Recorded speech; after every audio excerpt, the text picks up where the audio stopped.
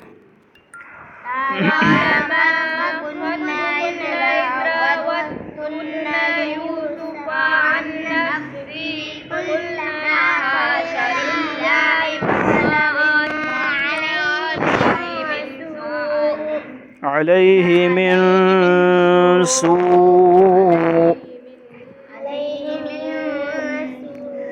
قالت امرأة العزيز الآن حصحص الحق أنا راودته عن نفسه وإنه لمن الصادقين قالت امرأة العزيز الآن حصحص الحق أنا راودته عن نفسه وإنه لمن الصادقين ذلك ليعلم أني لم أخنه بالغيب وأن الله لا يهدي كيد الخائنين ذلك ليعلم أني لم أخنه بالغيب وأن الله لا يهدي كيد الخائنين وما أبرئ نفسي إن النفس لأمارة بالسوء إلا ما رحم ربي إن ربي غفور رحيم وما أبرئ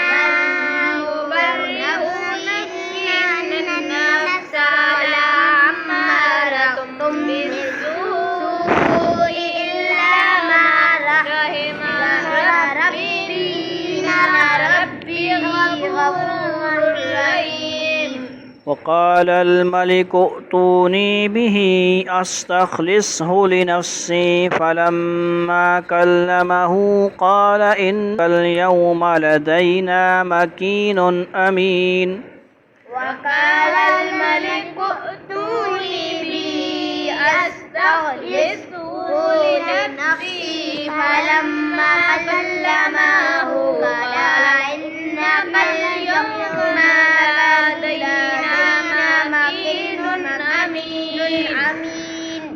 قال اجعلني على خزائن الأرض إني حفيظ عليم قال اجعلني على خزائن الأرض إني حفيظ عليم وكذلك مكنا ليوسف في الأرض يتبوأ منها حيث يشاء وكذلك مكنا ليوسف في الأرض يتبوأ منها حيث يشاء نصيب برحمتنا من نشاء ولا نضيع أجر المحسنين نصيب برحمتنا من نشاء ولا نضيع أجر المحسنين ولأجر الآخرة خير للذين آمنوا وكانوا يتقون ولأجر الآخرة خير للذين آمنوا وكانوا يتقون وجاء إخوة يوسف فدخلوا عليه فعرفهم وهم له منكرون وجاء إخوان يوسف فدخلوا عليه فعرفهم وهم له منكرون ولما جهزهم بجهازهم قال ائتوني بأخ لكم من أبيكم ولما جهزهم بجهازهم قال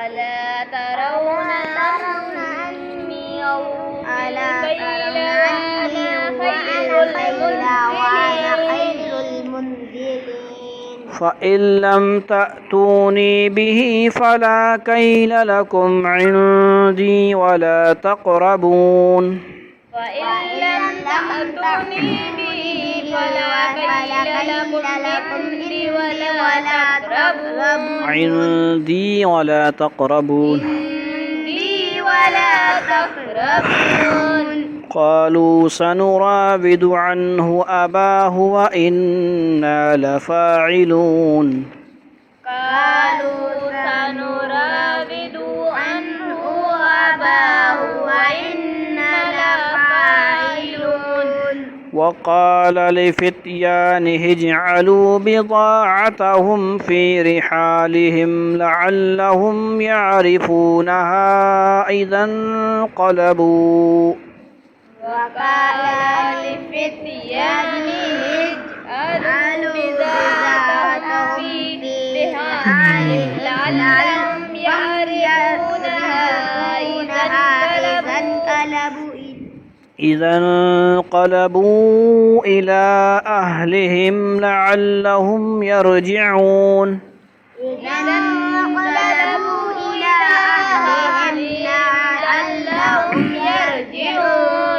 فلما رجعوا إلى أبيهم قالوا يا أبانا منع منا الكيل فأرسل معنا أخانا نكتل وإنا له لحافظون فلما رجعوا إلى أبيهم قالوا يا أبانا منع منا الكيل فأرسل معنا أخانا نكتل وإنا